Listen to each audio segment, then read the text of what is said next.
Welcome back to A Day in the Life, guys. I'm so excited that you're here for this 10-minute jam-packed session on our day by day, a journal read and reflection where I get transparent and honest with you guys on my previous journals that I have completed.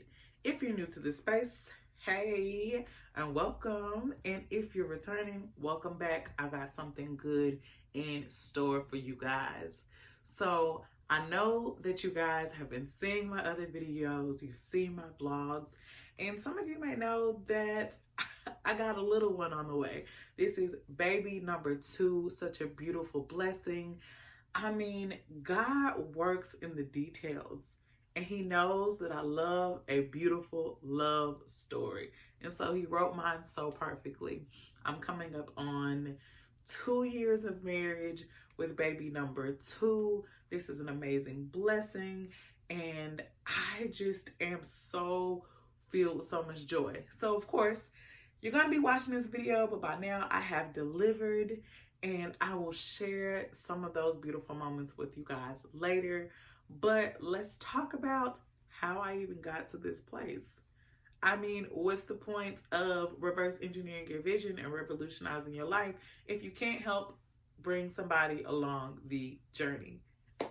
So, as you know, we're using 100 Days of Believing Bigger by Marshawn Evans Daniels.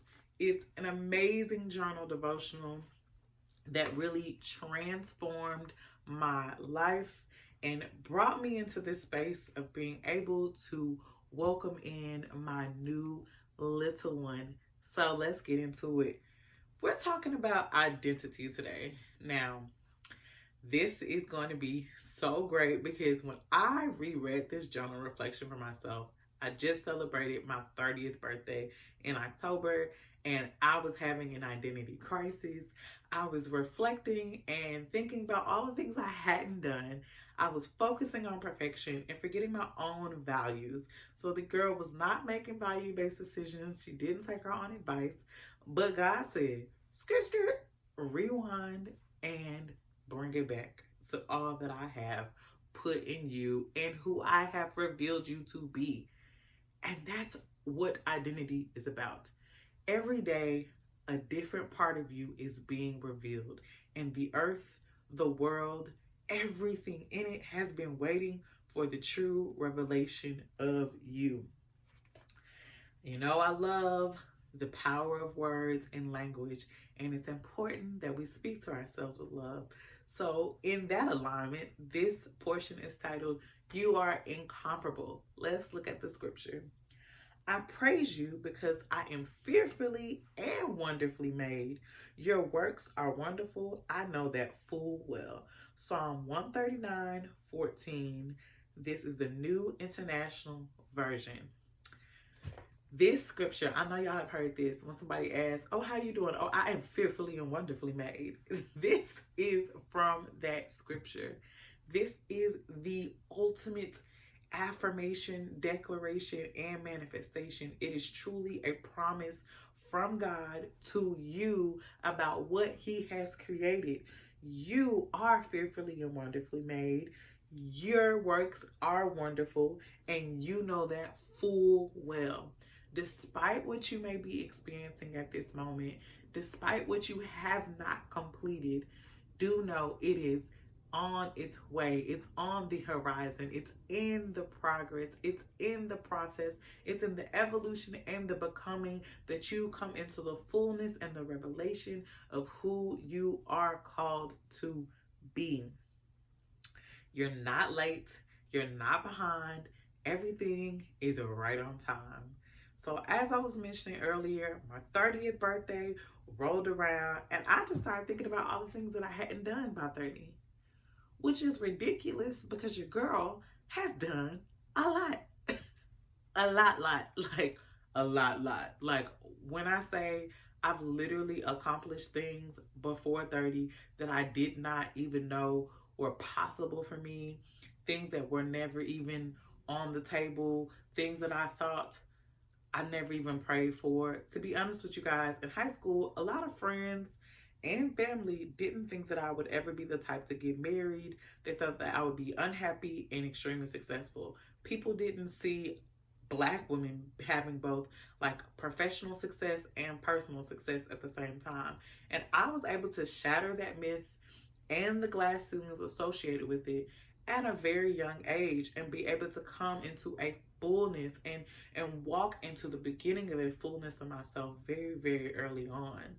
I never forget when I got engaged, I had a mentee who was like, "Oh my God, you have the perfect life. Like, you're getting married before 30. You're going to have your kids before 30." And like, I felt really good, but that's when I was at a space where I was seeking validation from other people about these like checkpoints in life that really didn't mean ish. Like, that didn't really mean nothing, y'all. Because with every new blessing, you have to deal with a new level of sacrifice and surrender and faith that has to be given to God. So you want them, but you better have the faith to pay for it. That's all I'm going to say about that. Let's get into this reflection question. How has comparison hijacked your courage, clarity, and confidence? I had to re-answer this question for myself on my 30th birthday because I had gotten into a cycle of comparing myself to all of my other friends who, by the way, had not turned 30 yet. So I don't even know why I was comparing myself to them, to be 100% honest with you, because I was the first one to turn 30 in the first place. And so it was real silly. And so I had to answer this question because on the day of my birthday, I just remember reflecting and being like, but I don't have this and I'm not here. And today I wanted it to be like this. So much so that like literally I almost ruined the beautiful gift of life in another year that was being given to me. Like, that's so ridiculous. And I'm glad that I have a husband who is a man of God. And he was like, oh, we're about to redirect all of that energy. And we're going to focus on the courage and the confidence and the progress and the woman that you've become since I met you within the last like 7-8 years. And it was really great to like walk down memory lane and see myself. So let's do that now.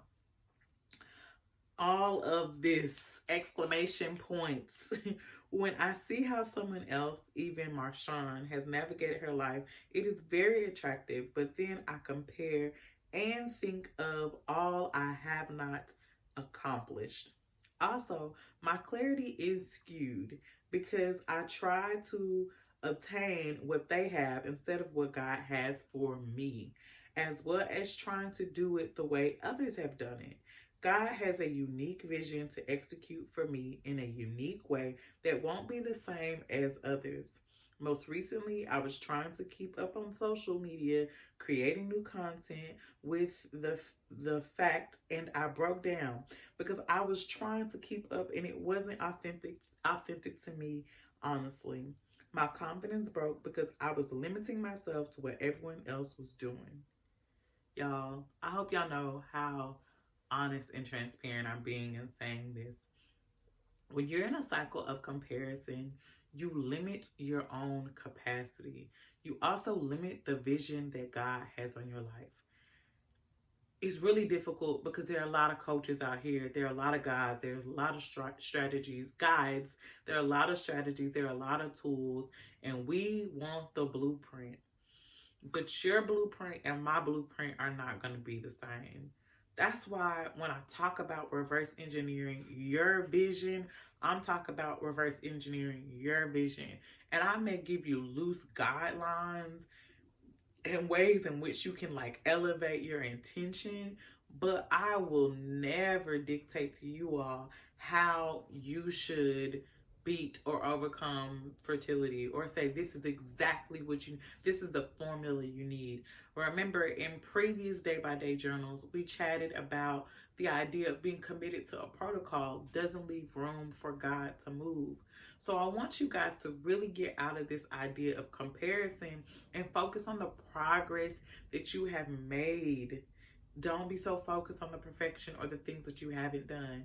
And not to mention, y'all, if anybody were to look at my journey on Instagram, on YouTube, and they didn't see or didn't look at the videos where I talked about overcoming loss, or I talked about my postpartum depression, or I talked about the suicidal thoughts and the battling depression that I have talked about, they would say, oh my God, I want her life. Oh my God, she has a perfect family. Oh my God, she has a dream marriage. Oh my God, she had a dream wedding.